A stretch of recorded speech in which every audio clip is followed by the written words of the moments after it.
Good afternoon, everybody, or good morning, depending. It's afternoon as I record this. This is a video concerning the Health Sciences PhD Dissertation Bootcamp, which typically takes place in the summer. And it's time to update the video. I've been running this bootcamp since 2017 and wanted to put some of that experience into this video. The last one I made was right before the first summer I ran this. So there are a lot of things here. I'm running through the syllabus right now, and I'm going to talk about the syllabus generally speaking. The only book you need for this class is the book Writing the Winning Dissertation. We hopefully will be in a new edition soon. Right now, we're in the 2018 edition. Every several years, Joiner updates this book. One of the things I warn students about when working with this is to not buy a whole pile of books about how to write dissertations. Everything you need to know about how to write a dissertation is within this textbook. Everything you need to know is in this textbook. One of the things that many of us do is we move forward and we decide when we get anxious that it's time to go out and buy another book on how to write a dissertation, then read that, and rather than actually working or resting, what we're doing is we're reading another book on a dissertation that has exactly the material that's in the Joiner book and doesn't get us anyplace. But we feel good about it because we're doing something we're supposed to be doing. So when you get stuck, my recommendation is that you take time away from the dissertation rather than do meaningless tasks like looking up how to write a dissertation online, watching videos about how to do it, reading another book, buying another book. Let yourself relax when you need to rest. When you are stuck, you need to rest. So I'm going to go through this step by step. You'll see a course bibliography. On the first page. You will find a bunch of qualitative textbooks, a bunch of quantitative textbooks, and then, of course, the textbook for this course. I do recommend that if you get stuck, that you look at textbooks on statistics and research from other courses that you've already taken, and that you look at the books that I have provided online. Within this course, I've also provided the entire text of Cohen's book on power, and you will find that PDF within the course. It is important that you know how to calculate power. It is an expectation with a quantitative dissertation in my class that you have calculated the power, that you don't seek too many or too few participants in order to do your research. I'm going to skip over the course objectives, outcomes, standards, and assessment, and I'll condense this for you. So the condensation of this is the outcome of this course is that you mostly have the proposal for your dissertation complete. That is the outcome of this course. That the first three chapters, the intro, the lit review, the methods section are written. If you're doing a 3-paper model, they're titled slightly differently. They're formatted slightly differently. We talk about that within one of the modules. I come back and revisit that on purpose. We have folks that feel forced into a 3-paper model, and I want you to understand whether or not what you're doing actually fits that or fits a standard dissertation. We'll get into that in a couple of seconds. So this course runs all summer. We start the day after Memorial Day, and we run right up through the start of the standard semester. The start of the standard semester is usually the last week in August. The week before the start of the standard semester, which you can check the South Dakota BOR calendar online, the week before that is when we meet physically on campus to do this boot camp. I do not run that via Zoom because it is too hard to moderate. We did that once during COVID, and it was a mess. And it wasn't a mess because of you folks. It was a mess because of your chairs and because of the folks who were sitting on your committees, popping in to watch your proposal pre-work, which is what it is. It's a pre-proposal, to watch that whenever they felt like it. And so I'm trying to manage that and trying to give feedback at the same time. It just simply, it was a train wreck. So we do not do this via Zoom. It is face-to-face on campus.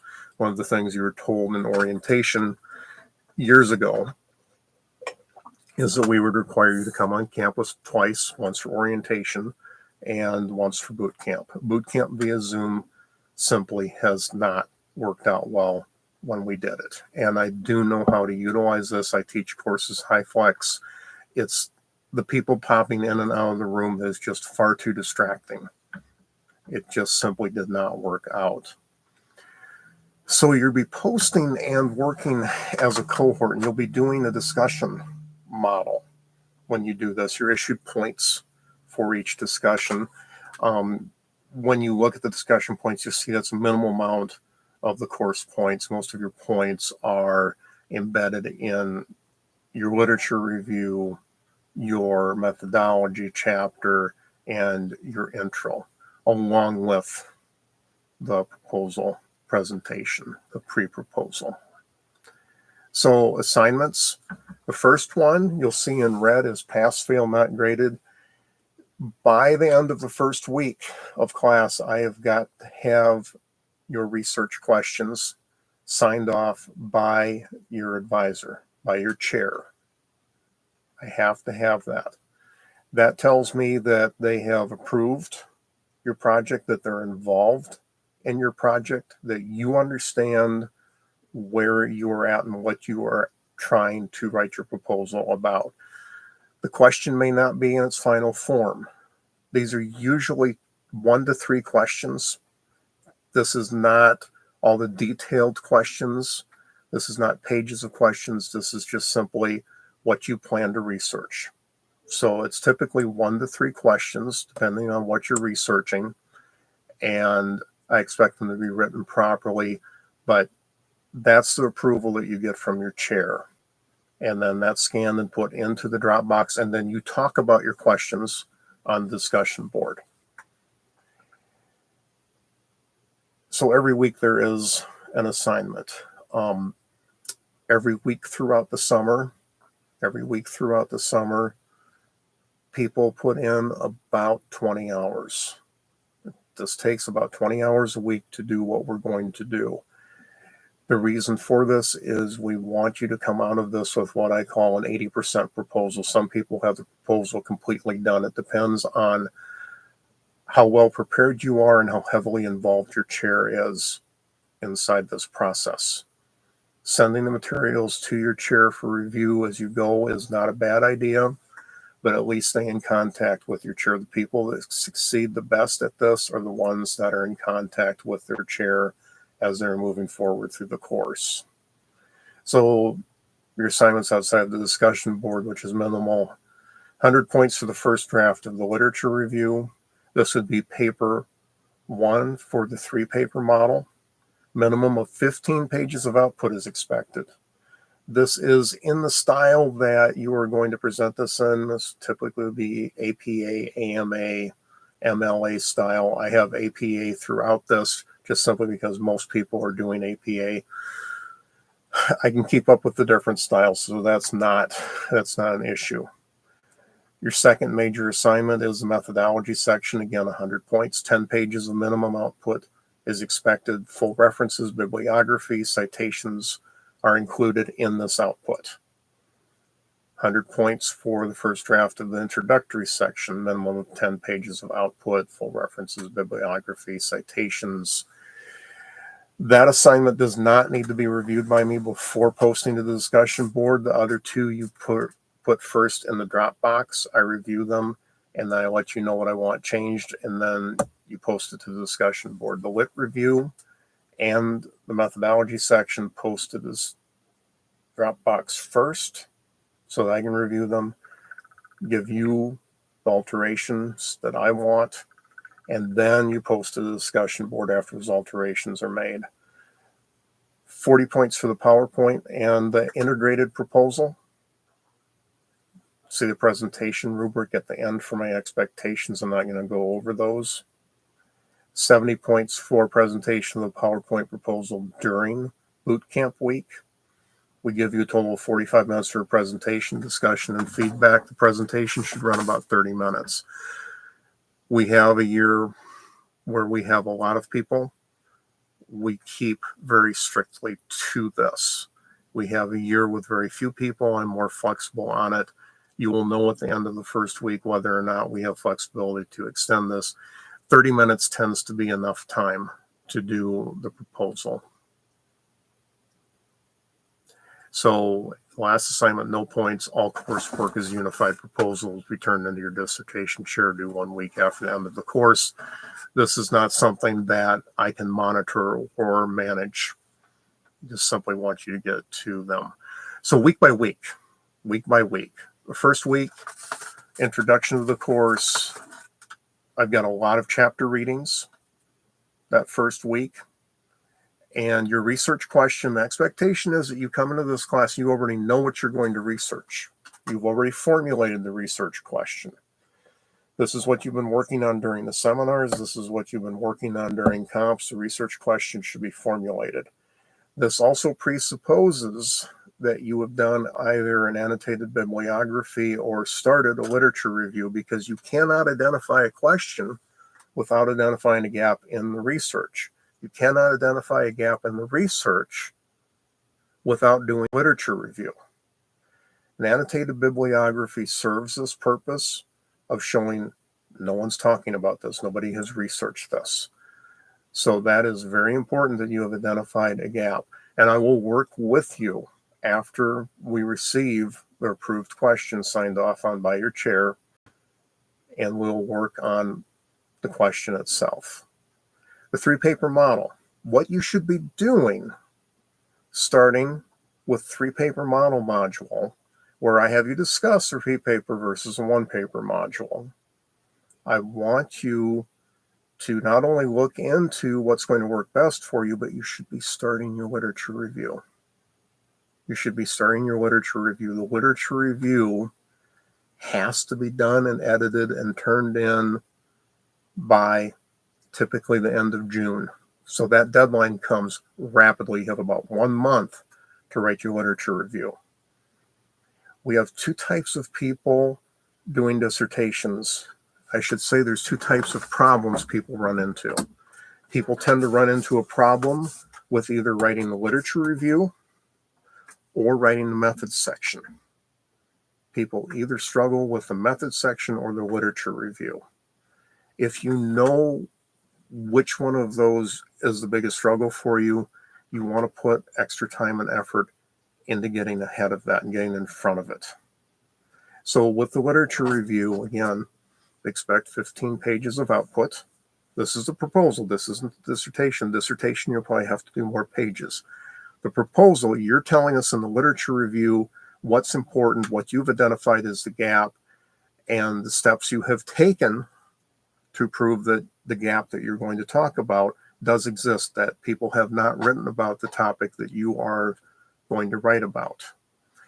Within these weeks, we help you focus.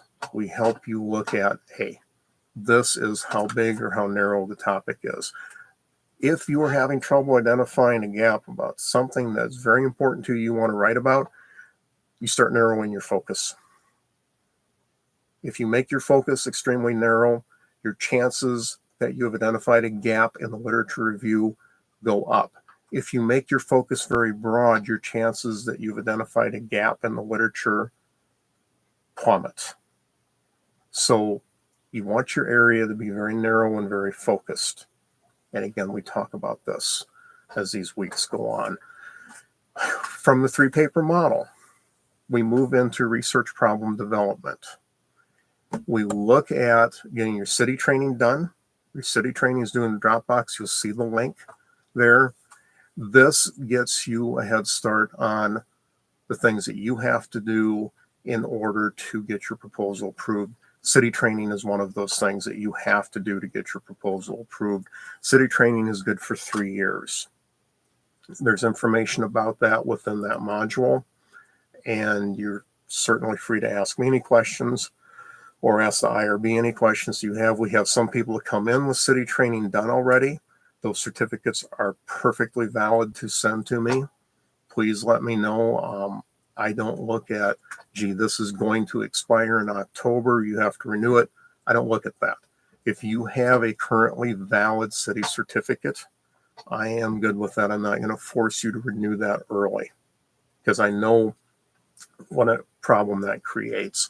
I don't want you getting a certificate renewed early just because you think you have to satisfy that for the course requirements. The literature review and technology. It's important that you read the technology chapters because there are things that will help you do your work far better. Within the USD tabs, we have people that are missing utilizing the library within the USD tabs within the portal. We have people that are not looking at all the software that's available within the USD portal. You go under technology, you go under academics, you will find all kinds of things that are available for free to you that will help you. They'll help you profoundly. Stop using what you're just used to using. Explore the portal and see what software is available. And you want to get this software updated for little or nothing through USD while you're still a student.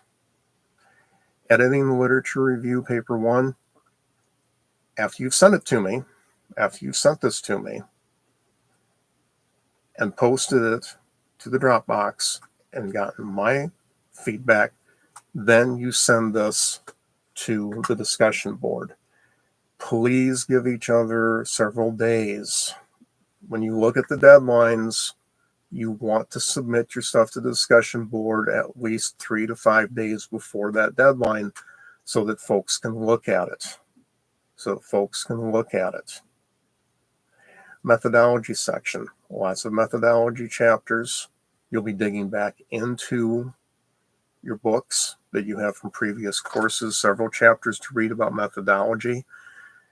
And you want to talk about what you're thinking about for methodology, what you're going to utilize for methodology. You're not giving us the nuts and bolts. It's just, I'm thinking about doing this qualitatively. I think phenomenology will work to research my question. Let's revisit my question. What do you guys think? You talk back and forth about the methodology. People get a lot of good feedback during methodology week. It's like, you're not going to get the results you're looking for. I've done this kind of work. You'll run into people who've already done the type of work you're talking about. You'll also start to find, as you're writing this, between the literature review and methodology section, if your writing is approachable by the audience that you want to read it. We had one person, and I know I'm not revealing anything terrible here, but she's doing a dissertation on phonology, and we could not make heads or tails out of the literature review. We did not understand what we were reading. And so then we got back with her, what's your audience going to be? Who do you want reading this? And her audience was very broad. She wanted a very broad section of college professors to understand what she was writing. So will your audience understand what you're writing becomes a question. What is the audience that you're looking at? Method section in particular, will the audience understand the methodology? What parts of the methodology must they understand? Who are you aiming this at? And if it's papers for research, one of the things you want to ask as you're writing methodology in particular is this something that will meet the requirements for the journal that I'm aiming at? So with each of the papers, one of the questions that you ask is, will this meet the requirements? Now, to go back to the 3-paper model for just a moment, this is very flexible in how I accept this. We'll have people where it is necessary within paper 1 that they write a great deal about methodology. It is necessary in paper 2 that they write a great deal about literature research. So this becomes very flexible. You want something that fits your dissertation more than fits the parameters of the course. This is a fine line that I've been walking for the last 7 years.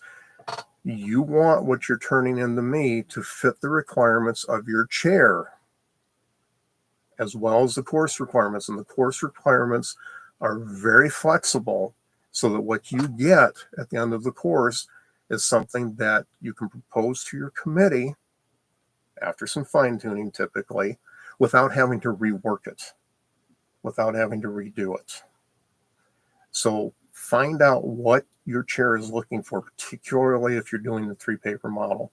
What are they looking for? As we get into this, we get the first draft of the methods section. When you turn that into me, where people have problems, because they're talking about things that they don't understand. They are not talking about power if it's quantitative. They are not explaining in depth why they chose observational versus experimental methodology. They're not explaining in depth why they chose to do logistic regression versus a pathway analysis or versus chi-squared. I need to know why. There's a reason why most people use chi-squared. You should know what that is. You should know why most people simply go to that. It's a go-to for a reason. You don't avoid it because it's a go-to. The first thing you should look at quantitatively is, should I be doing chi-squared? It's the first thing you should look at. One of the things that I tell you as we move through this, if you do not understand split plot analysis, then you do not understand statistics. And some people miss this completely. There are good videos on YouTube about it. There are very good, simple explanations. All statistics is rooted in split plot analysis. If you do not understand it, you need to understand it. It is the way that I visualize your project, and it's the way you need to visualize your project. Just how complex is this? The very simplest of projects, you're simply comparing two things that are similar to each other but dissimilar. Cohen talks about this in his power analysis book. He says, we do not statistically compare an apple to a pineapple because those differences are evident. We compare a green apple to a red apple. We compare a large pineapple to a small pineapple, but we do not compare things that are very different from each other because it's a waste of time. If it is evident, it is a waste of time to make the comparisons. If it's qualitative, I expect that you have taken my qualitative class. I will expect that you will have chosen which qualitative school you're going to use to do your work, and that you can explain that, and you will explain it in depth within the methods section. If I send it back for lots of revisions, it's because you have not explained your quantitative analysis properly, or it does not fit. You have not explained your qualitative analysis properly, or it does not fit. If it's mixed methods, you have not explained both schools properly, quantitative and qualitative. Do not rush to qualitative because you don't understand quantitative very well. Quantitative is faster and it is easier. You need to look at which fits for analyzing and collecting your data.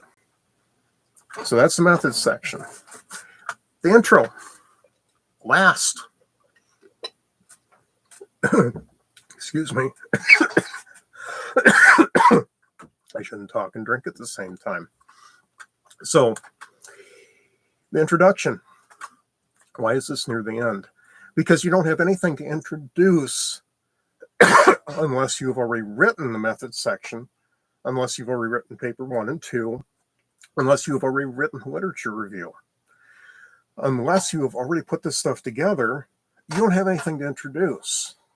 And I don't want you, excuse me, cutting and pasting from the methods section literature review, although you will be replicating information in there. However, you have to have this material written before you can introduce it.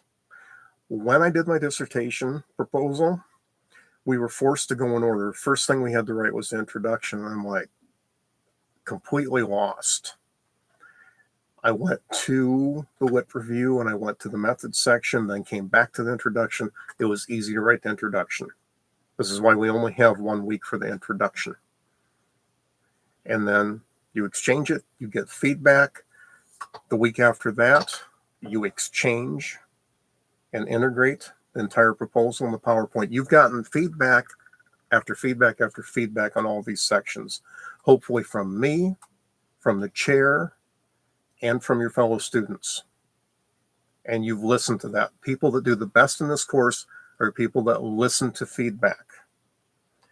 The difference between people that can complete a dissertation and those who cannot typically is the group that can complete listens to and accepts and integrates feedback very well. The person who cannot rejects the feedback. Rejected feedback means a rejected proposal, means a rejected dissertation. You don't want to do that. You don't want to do that. The people that are the most sure of themselves walking into this are the ones who struggle the most. The ones who are unwilling to listen to feedback. I'm here to help you get the proposal done. Again, my goal in this course is that your proposal is 80% complete when you leave, that there is some editing that you need to do. There are some things that you need to smooth out with your chair and with your committee. There are things that need to be tuned up a little bit. Excuse me, that's my goal. That's my goal for you. Again, we have people that defend the proposal within 30 days of the course ending. Those are the folks who listen to feedback from everybody and incorporated it. Those are the folks who are working with their chair throughout the summer. It's like, here's my method section. What do you think? Here's my intro. What do you think? Here's my lit review. What do you think? Here's paper 1, paper 2. And again, with 3-paper model, it is vital that you are putting this together in a format that is publishable, that is an appropriate style like AMA, MLA, APA, and that your chair agrees upon the content of that chapter. I am extraordinarily flexible on the amounts of method and lit review that go into each of these chapters. I have people where the methods chapter in the dissertation and paper 2 are virtually identical. There would be virtually no difference between them. I have people, same thing with the literature review. But what we call it in paper 1 within the 3-paper model is a scoping review. So you want to go back to your material about scoping review and understand that it is a type of research methodology. It's a publishable type of research methodology that you have done, that you have accomplished, that you have performed on the data that you have collected. So I'm very flexible on that. And understand the 3-paper model, that I was one of the proponents of that and still am.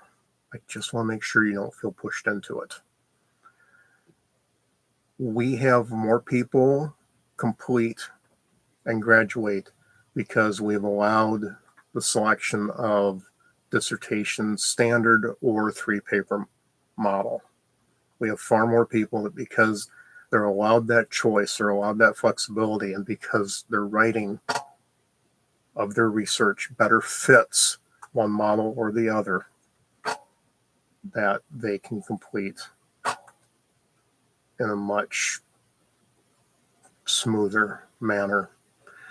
And we get a lot of publications off of this. And understand that because you put it into a dissertation format does not mean that you can't publish from it. People mix it up. They think, well, I've got to do 3-paper model in order to publish. No, you do not. You can rework the material you have in your dissertation and you can turn it into publishable material. And that's the way this has been done literally for centuries. That it was a rework of what was in the dissertation.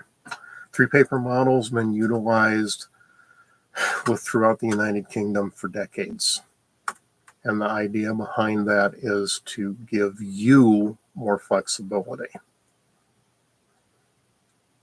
So that's the wrap up of this. The primary things to take away from this is a lot of work. Your summer will be spent doing this proposal, putting this together. far more people complete because we do this boot camp, but it is rough. It's going to be probably the roughest part of the dissertation process is going through this boot camp. Things will smooth out after this. That I can guarantee you, because I've heard it over and over again through the years, that the boot camp was the heavy lifting. After that, everything was organized, everything was set up, everything made sense. Plus, people stay in contact with each other after this. You want to exchange emails after this. We don't have a methodology to pull you together at this point in time so that you can stay together and work together, but you can certainly email each other. You can certainly talk to each other. My recommendation is to set yourselves up inside Google Docs after the class ends and give people cross access to your documents as they proceed. That's really all I have. I'm trying to keep this short this time. The last time I did this, I went over an hour, and I don't know if everybody watched everything. So see you in a couple of weeks online. In some cases, a little bit later than that. Some cases, a little bit earlier than that, depending on when you've watched this video. But see you soon, and best of luck. Thank you.